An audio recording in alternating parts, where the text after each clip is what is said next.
AstraZeneca et son vaccin mis sous pression par l'Union européenne.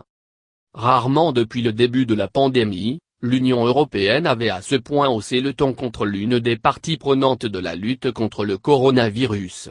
C'est le laboratoire AstraZeneca qui est la cible du courroux européen alors que beaucoup d'informations pas toutes vérifiées circulent autour du vaccin conçu en partenariat avec l'université d'Oxford.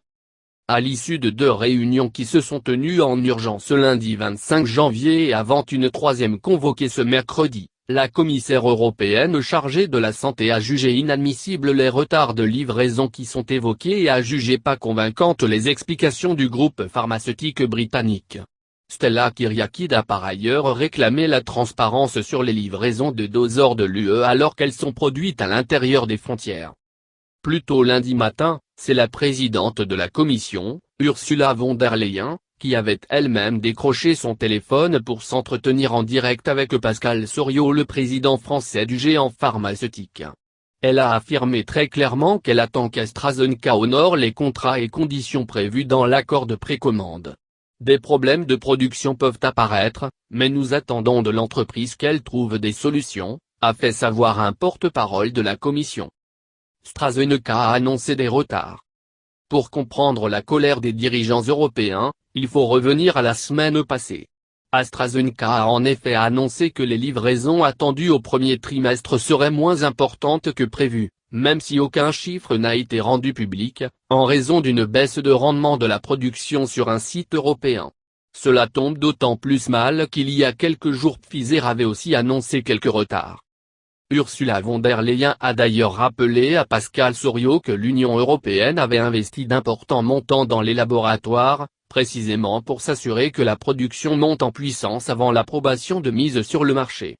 Une remontrance qui concerne tous les laboratoires dans lesquels l'Europe a investi des milliards et qui doivent donc tenir leurs promesses.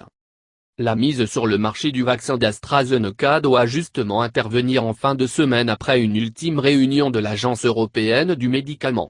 Cela ferait du vaccin AstraZeneca le 3e autorisé dans l'UE après celui développé par Pfizer et celui de Moderna. Et les Européens comptent énormément sur le vaccin d'AstraZeneca, dont ils ont commandé 400 millions de doses, car il coûte moins cher et se conserve beaucoup plus facilement, ne nécessitant pas de supercongélateur. En effet, contrairement à Pfizer ou Moderna qui ont développé la technique inédite de l'ARN messager, AstraZeneca utilise une version affaiblie d'un virus commun chez les chimpanzés, génétiquement modifié, voir la vidéo en fin d'article. Quelle efficacité chez les personnes âgées? Mais la question des retards n'est pas la seule qui inquiète les dirigeants européens. Celle de l'efficacité du vaccin sur certains publics fragiles commence à faire des vagues en Allemagne. 2 quotidiens outre-Rhin se sont fait le relais de commentaires anonymes faits par des sources gouvernementales. On peut ainsi lire dans Bild-Zeitung et le quotidien économique Handelsblatt que le gouvernement allemand a d'énormes doutes sur l'efficacité du vaccin sur les plus de 65 ans, public qui paye pourtant le plus lourd tribut à la crise. Berlin craindrait que l'Agence européenne du médicament ne valide pas le vaccin pour ces mêmes personnes âgées, ce qui compliquerait la mise en œuvre de la stratégie vaccinale qui cible ces personnes dans beaucoup de pays. Interrogé à la télévision ce mardi, le ministre allemand de la Santé a renvoyé la décision à la semaine prochaine après examen par l'agence compétente dans son pays. Un communiqué publié en matinée laisse entendre que les sources qui ont parlé aux médias ont mal interprété les chiffres.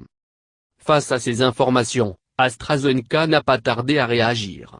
Les articles selon lesquels l'efficacité du vaccin AstraZeneca/Oxford ne serait que de 8% chez les adultes de plus de 65 ans sont complètement faux, a indiqué un porte-parole dans une déclaration transmise à l'AFP. Il rappelle que, non seulement les autorités de santé britanniques ont donné leur feu vert à leur vaccin qui est administré outre-Manche depuis le 4 janvier mais que les données scientifiques sur son vaccin ont été publiées en novembre dans la revue scientifique The Lancet. Tout cela est vrai mais un détail n'est pas rappelé par le groupe. Dans un avis rendu public le 8 décembre, les scientifiques de The Lancet le considèrent comme sûr et confirment son efficacité à 70%. Mais il souligne aussi un gros point négatif, les essais d'AstraZeneca n'ont que peu porté sur les populations les plus exposées aux formes graves de la maladie, à savoir les plus de 65 ans.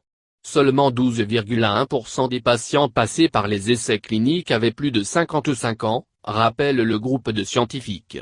Leur conclusion: nous ne pouvons pas encore déduire l'efficacité chez les adultes plus âgés, qui sont le groupe le plus à risque de résultats sévères du Covid-19. L'avis que rendra vendredi l'Agence européenne du médicament permettra de guider les instances françaises sur ce point en espérant ensuite que les livraisons reprendront rapidement leur rythme normal, 5 millions de doses espérées en France en février, pour parvenir à l'objectif fixé par le gouvernement, la vaccination de toute la population française dans le courant de l'été.